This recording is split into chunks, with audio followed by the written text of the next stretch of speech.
History of Life on Earth. Introduction. The Unbroken Chain. If you could trace your family tree back through deep time, the branches would eventually leave the land, plunge into the oceans, and dissolve into the dark. Between you and the very first living thing on Earth stretches a chain of ancestors so long that the mind slips trying to hold it. Every single link in that chain, every microbe, every fish, every small furred creature crouched in the dark beat impossible odds to pass life forward. In a history where almost every other branch ended in extinction, your ancestors never once failed to pass the torch. Break the chain anywhere across nearly 4 billion years, at any of the countless moments when a predator was near, or a winter came early, or a sea dried up and you dissolve. And yet the thread has never once been cut. You are holding the far end of it right now. This book is the story of that thread. Deep time is almost impossible to feel. We are built to understand a human life, a summer, a decade, the distance between a grandparent and a grandchild. 4 billion years is simply not a number the body can hold. So try this. Imagine the entire history of life squeezed into a single calendar year, with the first living cells appearing on January 1st. For months, there is nothing but those cells, invisibly small, endlessly dividing in empty seas. It isn't until autumn that the water fills with anything you'd recognize as an animal. The dinosaurs don't arrive until the final weeks of December, and they're gone a few days before the year runs out. In all of recorded human history, every city, every war, every song ever written, every person whose name you know, flickers past in the last minute before midnight on December 31st. We are the last breath of the last hour of the last day.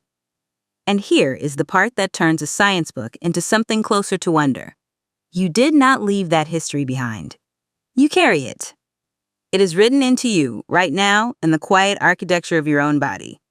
Some of the tiny bones inside your ear, the ones trembling as you'd hear a voice, once belonged to the jaw of a reptile-like ancestor, borrowed and reshaped across millions of years. The bones of your arm, one bone, then two, then a cluster of small wrist bones, then fingers, are the same bones, in the same order as the fin of a fish that once hauled itself toward the edge of the water. And deep inside nearly every cell you own are tiny power plants that still carry their own separate DNA, because they were once free-living bacteria that moved in billions of years ago and simply never left. You are not a single thing. You are a truce, a collaboration, a living record of every bargain your ancestors struck to keep going. It would be easy to tell the story as though it were all heading somewhere, as though 4 billion years of struggle were aimed, from the very start, at producing you. But that isn't what happened, and the truth is stranger and better. There was no plan, no hand guiding it, no destination marked on a map. Life simply kept copying itself imperfectly, and the small imperfections that happened to help a creature survive got passed along, while the rest quietly vanished. That's the whole engine. Small change, hard test, again and again, for longer than you can imagine. Out of that patient, mindless repetition came eyes, and wings, and warm blood, and eventually a kind of animal that could look up at the night sky and wonder how it got here. What follows is that journey, told from the beginning. We'll start before life itself, on a young and violent Earth, with nothing but chemistry, where molecules first spark the loop of self-replication.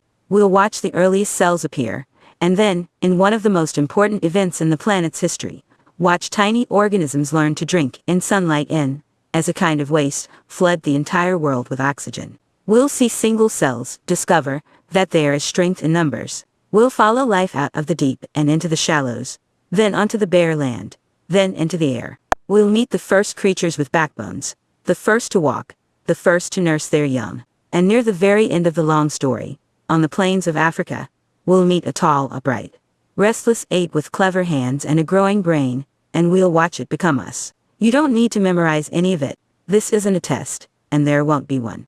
All you need to bring is curiosity, which is itself one of the strangest and newest products of the whole 4 billion year experiment. But be warned, stories like this one change how you see things. Once you understand where you came from, the living world stops looking ordinary. The bird outside the window becomes a living dinosaur. The tree in the yard is running on sunlight, using photosynthesis invented by bacteria before there were any plants at all. The person sitting across from you is a walking archive of ancient seas and forgotten forests, assembled from the same small handful of ingredients as everything else that has ever lived. And you, reading these words, turning dust into meaning, are a piece of the universe that has awakened, looking back out at the cosmos to ask where it came from. Turn the page. Let's go back to the beginning.